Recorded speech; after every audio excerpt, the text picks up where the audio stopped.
Have you ever made a genuinely terrible decision just because you thought you could handle way more than you actually could? Well, today we are diving into an explainer of the highly anticipated June 2026 status report on the PVPP framework. That's productive value, productive power for those keeping track. If you've been following the evolution of decision architecture at all, you already know this is a massive deal. We're going to look at exactly how this incredibly complex behavioral model has graduated from a theoretical alternative into a fully implementable, stable system. To break it all down, we have a six-part agenda today. We'll hit the introduction to PVPP models, look at the stable core architecture, dive into the demonstrated work and consolidation phase, explore some new extensions, map out the open research questions, and finally, gaze into the future direction and emergence of the framework. All right, kicking things off with part one, Introduction to PVP Models, and how we are finally moving beyond scalar economics. For literally decades, traditional models have kind of just assumed that we act like robots, right? Just optimizing a single mathematically combined utility score. But honestly, considering how terrible we humans are at single score decisions in real life, it's a pretty deeply flawed premise. Life is absolutely not a high score in a video game. So PVPP flips the script. It treats behavior as the management of multiple, totally independent domains that are necessary for survival.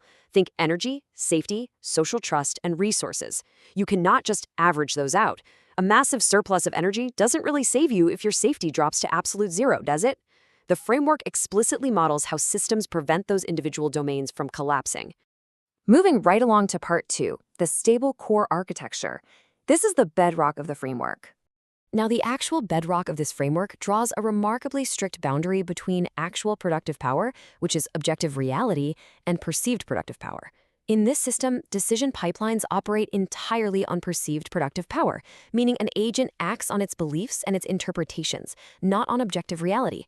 It's kind of like glancing at a broken gas gauge and truly believing you have enough fuel to reach the next town. That gap, the space between what you believe and what is actually true, that is exactly where ordinary mistakes, false panic, and complete behavioral shutdown happen. The agent simulates its future based purely on what it believes it can carry, survive, or access. And when you look at the Layer 2 decision architecture flow, you see it's all about the pipeline. Instead of just ranking options by a score, the framework methodically filters out fatal choices through explicit gates long before any action is ever selected. First, it checks constraints. Then it checks adequacy, meaning, does this action actually preserve a viable recovery corridor? Because if a choice looks highly rewarding but completely destroys your ability to recover from a future shock, the pipeline just rejects it entirely. The system ensures structural survival before it ever even attempts to optimize. It's pretty brilliant. Okay, let's jump to part three, demonstrated work and consolidation, taking this from theory to actual application. Listen, this is no longer just an academic exercise living on paper. Look at the sheer scope of these completed tests. The team has run intense agent benchmarks, mathematical proofs, the whole shebang. For instance, they've demonstrated this in AI agent governance, which is a real game changer.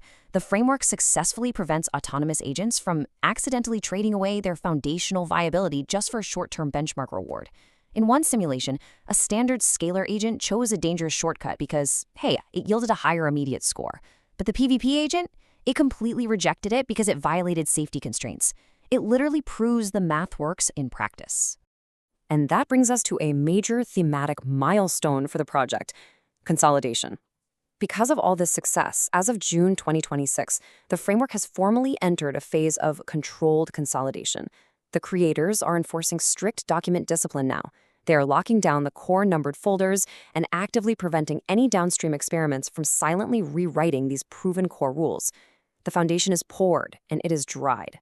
Which leads us to part four, exploratory areas and extensions. This is where we start pushing the boundaries. So now that they have a fully functioning physics engine for decision-making, where are they actually applying it? Well, these new branches use the framework to structurally model incredibly complex psychological and social phenomena. For example, depression is modeled not just as a vague emotional state, but as a collapsed perceived productive power that generates a false sense of existential urgency. The model mathematically shows exactly why behavioral activation in therapy works, because small, successful actions force an evidentiary correction that reopens the patient's perceived viable policy space. They're also modeling addiction through what they call false recovery corridors, where a substance provides a local relief but masks actual underlying degradation. And on the social side of things, they're defining trust not as a global score, but as a highly context-dependent boundary through typed relational memory. But I do want to highlight an absolutely crucial caveat the researchers included here. It is so essential to maintain analytical balance. These are structural models of how perceived action fields fail. They provide a non-judgmental, mechanical language for pathology, sure, but they absolutely do not replace clinical psychiatry or neurobiology. It's an overlay for understanding the behavioral mechanics of crisis, definitely not a complete medical theory or medical advice. All right, on to part 5, open questions in research. Let's look at the unknowns. The whole consolidation effort has really highlighted some massive areas that still need formal mathematical definition, like how do two completely different PVPP systems negotiate a shared burden? Or how do things like humor or curiosity structurally fit into a framework that's based almost entirely on survival corridors? But importantly, these open questions are viewed as extensions that will build upon the framework. The core math handles the survival physics beautifully, so the next big challenge is extending that math into higher-order social and biological phenomena without destabilizing the foundation. And that brings us to part 6, future direction and emergence, looking toward the horizon. So the absolute most promising next step for the architecture is deploying memory-enabled multi-agent simulations. Up to this point, much of the modeling has focused on single agents navigating their environments alone. But the new frontier, it's seeing how the framework scales in complex social ecologies. If agents can remember specific betrayals or specific favors, what the framework calls typed relational memory, how does a society actually form?